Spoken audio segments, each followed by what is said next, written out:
Car Jairam हम संक्षेप बरनवाल स्वागत करते हैं आप सबके बीते 24 घंटा के प्रमुख खबरन के साथ। आज के प्रमुख खबर कुछ यह प्रकार से हैं। राष्ट्रपति द्रौपदी मुर्मू शनिवार के उड़ीसा का स्थापना दिवस पर बधाई देते हुए कहीं प्राकृतिक संसाधन के अलावा कुशल और मेहनती लोगों के साथ राज्य में देश की अर्थव्यवस्था का विकास इंजन बने क्षमता बा। प्रधानमंत्री मोदी कहन देश के प्रगति में उड़ीसा उड़िया लोगन और संस्कृति की महत्वपूर्ण भूमिका स्वीकार करे देना है। प्रधानमंत्री मोदी शनिवार के भोपाल में रानी कमलापति स्टेशन से हजरत निजामुद्दीन स्टेशन दिल्ली तक जाए वाली वंदे भारत एक्सप्रेस ट्रेन की हरी झंडी दिखाएं। ये भारत की 11वीं वंदे भारत ट्रेन है। सप्ताह में 6 दिन शनिवार के छोड़ के चलने वाली ट्रेन लगभग 7.5 घंटे में 708 किलोमीटर की दूरी तय करे। केंद्रीय वित्त मंत्रालय ने बताया कि सुकन्या समृद्धि योजना, डाकघर बचत योजना, वरिष्ठ नागरिक बचत योजना और पीपीएफ जैसा लघु बचत योजना में निवेश करे बिना अब पैन आधार कार्ड देव अनिवार्य बा।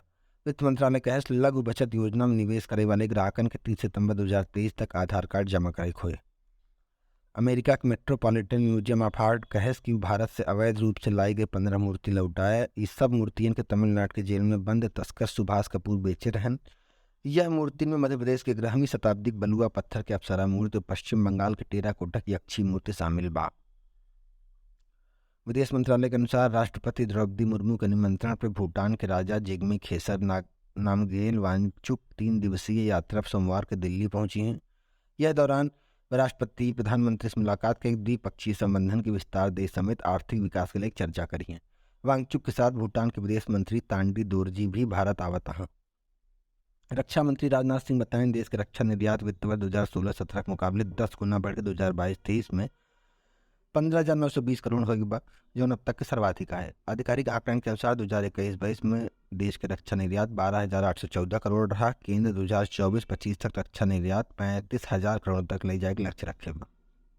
दिल्ली आबकारी विभाग के एक वरिष्ठ अधिकारी बताया कि शराब नीति में बदलाव के बावजूद राजधानी में वित्त वर्ष 2022-23 में शराब बिक्री से रिकॉर्ड 5,548.48 करोड़ के राजस्व प्राप्त हुआ।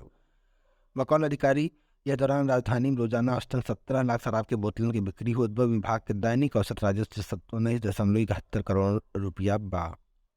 दिल्ली में पिछले 24 घंटे में कोविड-19 के 416 नए मामले दर्ज हुआ, जो 7 महीने सबसे अधिक दैनिक बढ़ोतरी है। एक साथ ही दिल्ली में कोविड-19 के सक्रिय मामलों की संख्या बढ़ी 1,216 हो गई। यह दौरान राष्ट्रीय राजधानी में कोविड-19 से एक मरीज की मौत भय और संक्रमण के दैनिक पॉजिटिविटी रेट 14.37% है। गुजरात हाईकोर्ट कहे कि पीएमओ को प्रधानमंत्री नरेंद्र मोदी डिग्री प्रमाण पत्र प्रस्तुत करे की जरूरत न है। हाईकोर्ट एक मांग करे वाले दिल्ली के मुख्यमंत्री अरविंद केजरीवाल पर 25,000 रुपये जुर्माना लगाए। अदालत केंद्रीय सूचना आयोग के निर्देश रद्द कर दिए हैं, जिनमें पीएमओ विश्वविद्यालय से विवरण दे कहा गया रहा। लखनऊ सुपर जायंट शनिवार के आईपीएल 2023 के अपने पहले मैच में दिल्ली कैपिटल्स के 50 रन से हराए देश। Lucknow super giants 193 run 6 wicket के नुकसान पे के स्कोर बनाए रहा, जो आईपीएल 2023 में आज तक के अभी तक के यह सत्र के सबसे बड़ा स्कोर है।